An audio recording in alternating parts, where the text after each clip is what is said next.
सभी को नमस्कार। मेरी जो बचपन की यादें मैं आपको सुनाता रहता हूँ।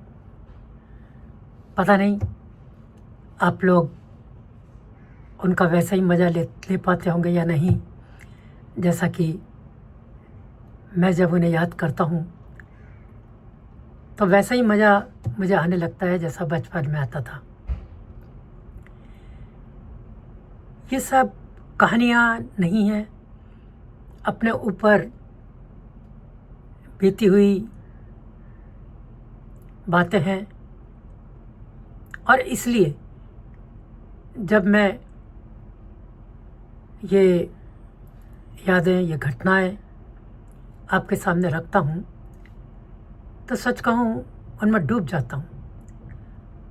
मुझे ऐसा लगता है जैसे मैं फिर से उन्हीं दिनों में पहुँच गया हूँ। आज मैं आपको अपने स्काउटिंग के कुछ अनुभव सुनाऊंगा। स्कूल में मैंने स्काउटिंग ली थी और आप में से ऐसे बहुत से लोग होंगे जिन्होंने भी अपने स्कूल के दिनों में या फिर बाद में भी स्काउटिंग ली होगी। और ऐसे सब लोगों को पता होगा कि स्काउटिंग के जो कैंप लगते थे हमारे, ये कैंप शहरों से दूर लगते थे, ज़्यादातर जंगलों में लगते थे, दूर होते थे। हम लोग बस से जाते थे। मुझे बहुत अच्छा लगता था। अपना बिस्तर बांधो छोटा सा, ज़्यादातर दरी होती थी, कंबल होते थे और साथ में कुछ चादर वगैरह, तकिया बिछाने के लिए इसको हम लपेट देते थे। उस समय बिस्तर बंद तो नहीं होते थे, दरी में इसको लपेट कर और उसे रस्सी से बांध करके अपने साथ ले जाते थे। कुछ पहनने के कपड़े होते थे, क्योंकि ये कैंप 3-4 दिन के या फिर ज़्यादा से ज़्यादा 1 हफ्ता के होते थे। कैंप किस तरह का है ये इस पर निर्भर करता था। अब मुझे याद है एक बार ऐसे ही स्काउटिंग का कैंप हमारा शहर से बहुत दूर एक गांव के पास जंगल में लगा। गांव बहुत दूर था, मतलब थोड़ा पैदल जाना कुछ इतना आसान वहाँ नहीं था। आसपास जंगल ही जंगल बिखरा हुआ था। एक तरफ कुछ शायद तालाब जैसा भी था, जहाँ तक मुझे याद आ रहा है। और वहाँ 2 बसों में भरकर हम सब गए। हम सब को मतलब जो मेरे स्कूल के जो स्काउटिंग के साथी थे वो, और उसमें अन्य स्कूलों को भी थे। तो मतलब करीब, जहाँ तक मुझे याद है, 3-4 स्कूलों का मिल करके उस कैंप में हम भाग ले रहे थे। बड़ी अजीब स्थिति होती थी। वहाँ जाते ही हम छोलदारियाँ या जिसे कहते हैं अब लगाने में लग जाते थे। छोलदारियाँ मतलब टेंट लगाते थे। हम खुद ही वो गड्ढे खोदते थे, उनके अंदर इनको बांधते थे और जब वो तैयार हो जाते थे तब उसमें हर छोलदारी के अंदर, हर टेंट में 4-5 लोगों के रहने की व्यवस्था होती थी। वहीं जा कर के अपना बिस्तर खोल के बिछा लेते थे। पानी का इंतज़ाम बस इतना ही होता था कि वो मग्गे मिलते थे, उन मग्गों में पानी भर लाओ और जब प्यास लगे तो पी लो। और सबसे बड़ी बात जो ये थी कि वहाँ खाना भी कोई बनाने वाला नहीं होता था, बर्तन ले जाते थे अपने साथ में और फिर वहीं ईंट रख करके या वहाँ से जो पत्थर वत्थर मिलते थे उन पत्थरों को मिला करके एक चूल्हा बना लेते थे। जंगल होता था तो लकड़ियाँ मिल जाती थी जलाने के लिए, माचिस साथ में ले जाते थे और फिर खुद ही पूरा का पूरा खाना बनाते। मज़ा भी आता और तकलीफ़ भी होती, क्योंकि घर में तो हम लोग ये कभी खाना बनाते नहीं थे, लेकिन वहाँ पर खाना बनाना पड़ता था। और ज़्यादातर ऐसे साथी इसमें हेल्प करते जिनको खाना बनाना आता था। बहुत व्यस्त कार्यक्रम होता। सुबह 5 बजे उठा देते और फिर पूरा जो प्रशिक्षण कार्यक्रम है वो चलता रहता। हाँ, रात को ज़रूर बहुत मज़ा आता। कैंप फायर होता, बीच में आग जला करके और सब लोग उसके चारों तरफ बैठ जाते और फिर नाच गाना चुटकुले या जिसको जो भी आता था वो सुनाता और हम सब खूब उसका मज़ा लेते। मुझे याद है कि ये शायद कैंप 1 हफ्ते का था और इस सब में पता नहीं कब पूरा समय निकल गया और वापस जाने का समय आ गया। और वापस ये था कि सुबह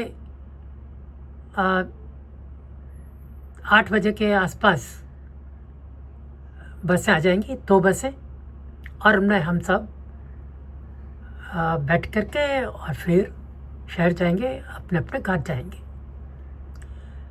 सुबह क्या हुआ कि 8 बजे की बात थी तो सबने थोड़ा बहुत कुछ इधर उधर से खा लिया नाश्ते वाश्ते के हिसाब से, और किसी ने भी खाना नहीं बनाया, क्योंकि खाना बनाने का मतलब ये था कि सब वो बर्तन होना, फिर उनको साफ़ करना और फिर उनको रखना।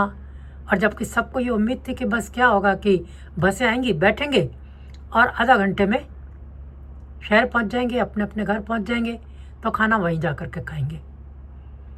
तो हम सब अपना सामान लेकर पूरे जो टेंट है उनको हटा दिया गया और हम सब सामान लेकर के उस जगह पर जाकर के बैठ गए जहाँ पर कि बसें आनी थी। अब इंतज़ार कर रहे हैं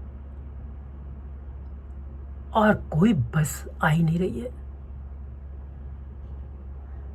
1 घंटा निकल गया, 2 घंटा निकल गए, 3 घंटा निकल गए। तो हर बार ये होता कि नहीं बस आने वाली है, बस आने वाली है। जो हमारे साथ वो जो टीचर थे वो सब बेचारे इधर उधर भाग दौड़ कर रहे थे कि हाँ हाँ बस आने वाली है। लेकिन आपको विश्वास नहीं होगा, ऐसा करते करते करते करते दोपहर के 2 बज गए, सबको भूख लगने लगी, लेकिन पास में कुछ भी नहीं था खाने के लिए। क्योंकि ये तो सोचा ही नहीं था कि ऐसा भी हो सकता है कि भूख का टाइम हो जाएगा। हम तो ये मानकर चल रहे थे कि बस आएगी और निकल देंगे। और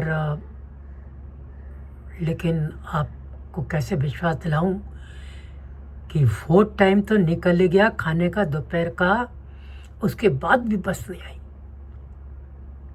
और हम बैठे हुए हैं सब के सब। थोड़ा बहुत इधर उधर घूम लेते, फिर आकर बैठ जाते और फिर तो बिना खाए पिए इतनी बुरी हालत होने लगी कि बस पूछो मत। और मैंने आपको कई बार बताया कि मैं सबसे छोटा बच्चा हुआ करता था। मेरी तो बहुत बुरी हालत हो गई। शाम को 5 बजने आ गए, तब तक बस नहीं आई थी। भूख के मारे बहुत बुरी तरह, बहुत बुरा हाल सबका ही था, लेकिन मेरा भी था। और मैं तो सच बताऊं आपको, भूख के मारे रोने रोने को हो रहा था। ऐसा लग रहा था कि बस कुछ ही मिल जाए और खा लूं। तभी मुझे याद है कि हालांकि सभी की वो हालत थी, लेकिन मेरी हालत देख करके एक लड़का था जिसका मुझे अब नाम भी याद नहीं आ रहा है, और वो हमारे स्कूल का नहीं था, किसी और स्कूल का था। वो मेरे पास आया और मुझसे बोला कि हमने परसों खाने में पूरियां बनाई थी और उनमें से 2 पूरियां मेरे पास रखी हैं, लेकिन बिल्कुल सूख चुकी हैं। पता नहीं, सोच रहा हूँ कि तुझे दूँ या ना दूँ। मैं उसकी शक्ल देखने लगा। मैंने कहा बस कुल 2 पूरियां तेरे पास, तो तू क्या खाएगा? बोला तू मेरी छोड़ यार, तेरी हालत देखी नहीं जा रही, मैं निकालता हूँ। और उसने बेचारे ने वो जहाँ उसने रखी हुई थी किसी थैले वैले में, उसमें से वो 2 पूरी निकाल कर लाया। पूरियाँ सचमुच सूखी हुई थी, इतनी सूखी कि अगर उनको हाथ से तोड़ने की कोशिश करो तो ना टूटे। लेकिन भूख इतनी थी कि मैंने उसके हाथ से वो पूरी ली और मैं उसको दांत से तोड़ तोड़ कर खाता रहा। उसने बेचारे ने अपनी दूसरी पूरी भी मुझे दे दी, खुद भूखा रहा।